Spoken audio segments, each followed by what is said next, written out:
ಸರ್ಕಾರಿ ಆಯುರ್ವೇದ ಚಿಕಿತ್ಸಾಲಯಗಳು ಆಯುಷ್ ಆರೋಗ್ಯ ಮಂದಿರ ಅದನ್ನೇ ಅಪ್ಗ್ರೇಡ್ ಮಾಡಿ ಮುಂಚೆ ಎಲ್ಲ ಆಧ್ಯಾತ್ಮಿಕ ಯೋಗ ಪ್ರಾಣಾಯಾಮ ಎಲ್ಲ ಮಾಡ್ತಾರೆ. ಯಾಕಂದರೆ ಏನೆಲ್ಲ ಆಸ್ತಿ ಇರ್ಬೋದು, ಬಟ್ ಆರೋಗ್ಯವೇ ಸಂಪತ್ತು ಅನ್ನೋದು ಪ್ರತಿಯೊಬ್ಬರಿಗೂ ಅರಿವಾಗ್ತದೆ. ಆರೋಗ್ಯ ಚೆನ್ನಾಗಿದ್ರೆ ಮಾತ್ರ ಅದೆಲ್ಲ ಚೆನ್ನಾಗಿರ್ಲಿಕ್ಕೆ ಸಾಧ್ಯ. ಹಣ ಮುಖ್ಯ ಅಲ್ಲ, ಎಲ್ಲ ಮುಖ್ಯ ಅಲ್ಲ. ಅದಕ್ಕೋಸ್ಕರ ನಾನು ಎಲ್ಲ ಕಡೆ ಕೇಳ್ತಿರುವಂಥದ್ದು ಆರೋಗ್ಯ ಮತ್ತು ಹೆಲ್ತ್ ಮತ್ತು ಎಜುಕೇಷನ್ ಎರಡಿದ್ರೆ ಆರೋಗ್ಯ ಚೆನ್ನಾಗಿದ್ರೆ ನಿಮಗೆ ಬೇರೆ ಎಲ್ಲವೂ ಅದೇ ಬರುತ್ತೆ. ಇಂಥ ಒಂದು ಯೋಗ ನಮ್ಮಲ್ಲಿ ಎಲ್ಲರೂ ಕೂಡ ಪ್ರತಿನಿತ್ಯ ಮಾಡಬೇಕು, ಅವಾಗ ಖಂಡಿತ ಒಳ್ಳೆಯದಾಗುತ್ತೆ. ಏಕೆಂದರೆ ನಾವು ಅದಕ್ಕಿಂತ ಮುಂಚಿತವಾಗಿ 20 ವರ್ಷಗಳಿಂದ ಕೂಡ ಉಚಿತವಾಗಿ ಯೋಗವನ್ನು ಬೆಳಗ್ಗೆ ನಡೆಸ್ತಾರೆ.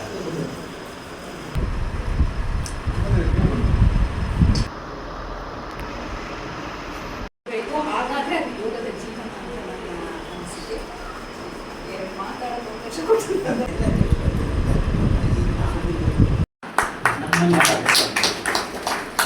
ಯಾವ ಕಾರ್ಯಕ್ರಮ ಮಾಡ್ತಾರೆ ಅದಕ್ಕೆ ನಾವು ಕೈ ಜೋಡಿಸ್ತೀವಿ. ಹಾಗೆಯೇ ನಮ್ಮ ಕಾರ್ಯಕ್ರಮಗಳಿಗೂ ನೀವೆಲ್ಲ ಕೈ ಜೋಡಿಸಿದ್ರೆ ಒಂದು ಯೋಗವನ್ನು ಉನ್ನತ ಮಟ್ಟಕ್ಕೆ ತಗೊಂಡು ಹೋಗಲಿಕ್ಕೆ ಸಹಕಾರ ಆಗುತ್ತೆ ಅಂತ ಹೇಳಿ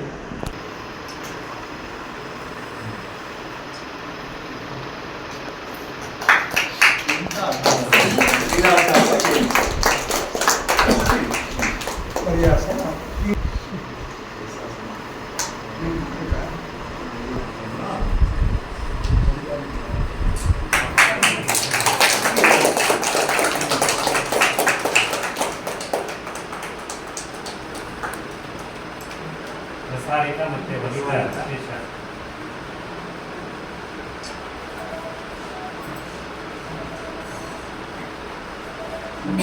ಕೂತ್ಕೊಂಡೆ ಪದ್ಮಾಸನ ಕಷ್ಟಪಡ್ತಾರೆ ಅಡಿಯವರು ಶೀರ್ಷಾಸನ ಹಾಕೊಡ್ತಾರೆ. ಯಾವುದೇ ವಾರ್ ಆಫ್ ಇದೆ ಪಿಂಡಾಸನ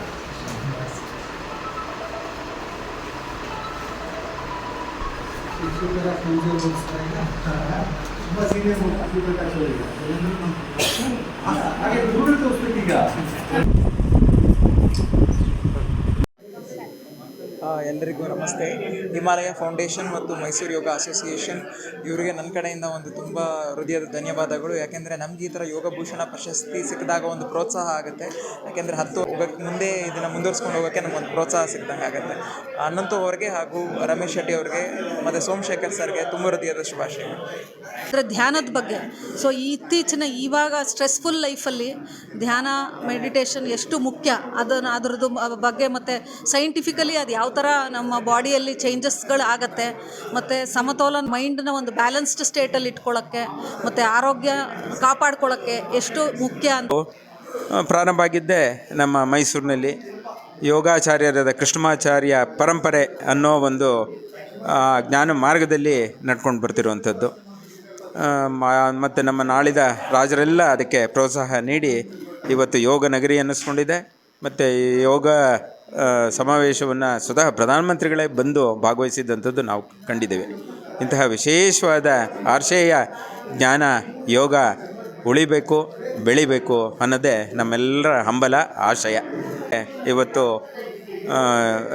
ಪುರಸ್ಕಾರ ಸನ್ಮಾನವನ್ನು ಮಾಡಿದ್ದಾರೆ. ಅದರಲ್ಲಿ 90 ವರ್ಷದ ಜಗನ್ನಾಥ್ ಶೆಟ್ಟಿಯವರು ಧ್ಯಾನದ ಬಗ್ಗೆನೇ ಬಹಳ ವಿಶೇಷವಾದ ಪರಿಣಿತಿ ಹೊಂದಿರುವಂಥವರು ಆಗಮಿಸಿದ್ದಾರೆ. ತುಂಬ ಸಂತೋಷ ಆಗ್ತಾಯಿದೆ.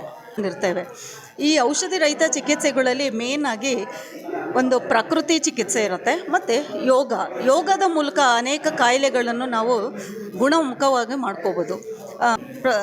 ಪ್ರಜೆಗಳಿಗೂ ತಲುಪಬೇಕು ಅಂತ ಒಂದು ಯೋಜನೆಯಿಂದ ವಿಲೇಜಸ್ಗಳಲ್ಲಿ ನಮ್ಮ ಆಯುಷ್ ಆರೋಗ್ಯ ಮಂದಿರಗಳಿದ್ದಾವೆ. ಅಲ್ಲಿ ಔಷಧಿ ಮೂಲಕ ಗುಣವಾಗದೇ ಇರುವಂಥ ಕಾಯಿಲೆಗಳಿಗೆ ಕೂಡ ನಾವು ಪ್ರತಿದಿನ ಬೆಳಗ್ಗೆ ಜಾವ 1 ಅವರ್ ಆಗಿ ಸಂಜೆ 1 ಅವರ್ ಯೋಗ ತರಗತಿಗಳನ್ನು ನಮ್ಮ ಯೋಗ ಟ್ಯೂಟರ್ಸ್ಗಳು ತರಬೇತಿ ಕೊಡ್ತಾ ಇದ್ದಾರೆ. ಅದು ಸೈಂಟಿಫಿಕ್ ಆಗಿದೆ, ಕಲಿಯೋದಕ್ಕೆ ಸುಲಭ, ಏಕಾಗ್ರತೆ ಬೇಕು ಅಂತಿಲ್ಲ. ಕಾನ್ಸಂಟ್ರೇಷನ್ ಧ್ಯಾನ ಮಾಡ್ತಾ ಬಂದರೆ ಕಾನ್ಸಂಟ್ರೇಷನ್ ಬರುತ್ತೆ. ಆ ರೀತಿಯಾದ ಇದೊಂದು ಅದ್ಭುತವಾದ ಧ್ಯಾನ. ಮತ್ತು ಇದರಿಂದ ನಮ್ಮ ಹೃದಯದ ಶಕ್ತಿ, ಕಾರ್ಡಿಯೋವ್ಯಾಸ್ಕ್ಯುಲರ್ ಎಫಿಷಿಯನ್ಸಿ ಜಾಸ್ತಿ ಆಗುತ್ತೆ. Lungs become stronger, immunity strong ಆಗುತ್ತೆ, ಲಾಂಜಿವಿಟಿ ಆಫ್ ಲೈಫ್ ಜಾಸ್ತಿ ಆಗುತ್ತೆ. ಈ ಥರ ಇದೆ.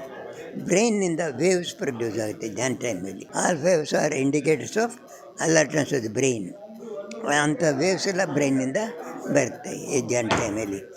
ಆದರೆ ಧ್ಯಾನ ಮಾಡ್ತಾ ಬಂದರೆ ಈ ಆ್ಯಸಿಡ್ ಕಾನ್ಸಂಟ್ರೇಷನು ಕಮ್ಮಿ ಆಗ್ತಾ ಬರುತ್ತೆ, ಕೋಪ ಕಮ್ಮಿ ಆಗುತ್ತೆ, ಸಹನೆ ಬರುತ್ತೆ. ಇದೊಂದು ಭಾಳ ಉತ್ತಮವಾದ ಧ್ಯಾನ. ನಮಗೆ ನಿದ್ದೆ ಬರೋದಾಗ ನಿದ್ದೆ ಬರುತ್ತೆ, ಟೆನ್ಷನ್ಸ್ ಎಲ್ಲ ಹೋಗಿ ಮನಸ್ಸು ನೆಮ್ಮದಿ ಜೀವನದ ಮಾಡ್ಬೋದು.